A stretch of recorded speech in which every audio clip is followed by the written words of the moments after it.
semua, perkenalkan nama saya Saskia Brugiping. Saya dari D4 Teknologi Produksi Tanaman Perkebunan. Di sini saya akan membuat sebuah video mengenai tentang APAR, yaitu adalah alat pemadam api ringan. APAR sering digunakan untuk memadamkan kebakaran kecil atau kebakaran ringan.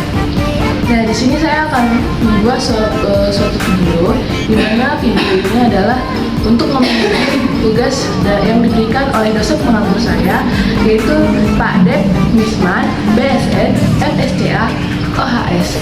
Saya dari angkatan 2022 dari kelas TPTP. Terima kasih. Baiklah teman-teman, di sini saya akan menunjukkan bagian-bagian yang ada pada APAR. Nah, yang pertama itu adalah lever. Lever ini sering kita katakan itu sebagai kuasnya. Dan yang kedua itu adalah handle. Handle adalah pegangannya. Yang ketiga adalah pin. Jika kita ingin menggunakan APAR, terlebih dahulu kita harus mencabut pin terlebih dahulu. Nah, yang keempat adalah manometer. Nah, teman-teman, biasanya di bagian sini itu ada manometernya, di mana manometer ini berfungsi untuk melihat apakah isi dari APAR ini masih ada atau tidak. Nah, yang keempat itu adalah selang. Ini adalah selangnya, dan di ujung selang ini ada corong, teman-teman. Nah, kita tidak boleh lupa sebelum kita menggunakan APAR ini ada bagian yang paling penting, yaitu adalah label informasi, di mana di label informasi ini terdapat tanggal cara penggunaan dan batas kadaluarsa. Dan yang warna merah ini adalah tabung APAR, yang mana dia menyimpan gas atau mungkin gas untuk memadamkan api. Ini adalah penampakan dari APAR tersebut.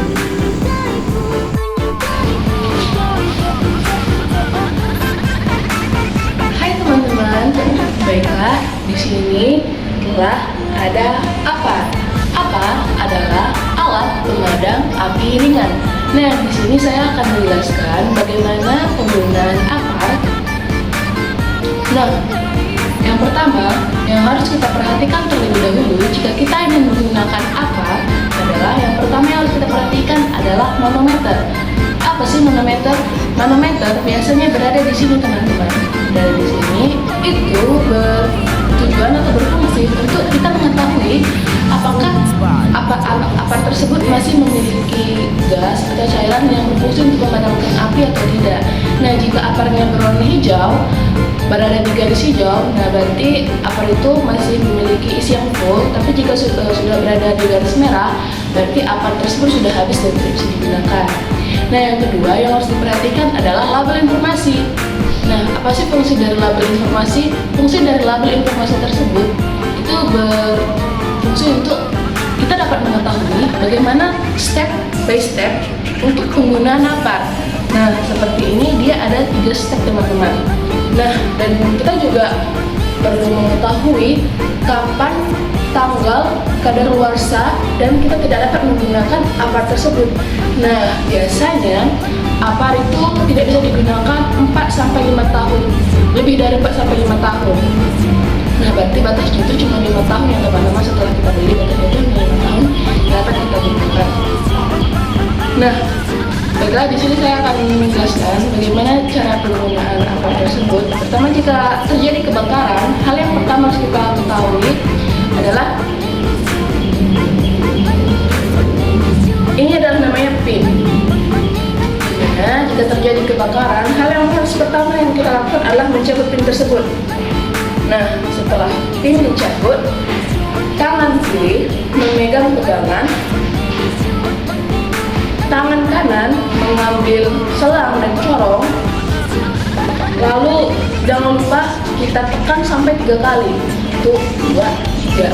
Nah, dimana itu berfungsi untuk kita mengetahui apakah isi dari tabung tersebut ada, maksudnya ini berfungsi atau tidak, cairannya keluar atau tidak, seperti itu, teman-teman. Nah, setelah teman-teman tahu bahwa ini berfungsi dan dapat digunakan, teman-teman arahkan dengan jarak 2-3 meter dari api. Nah, contohnya seperti ini.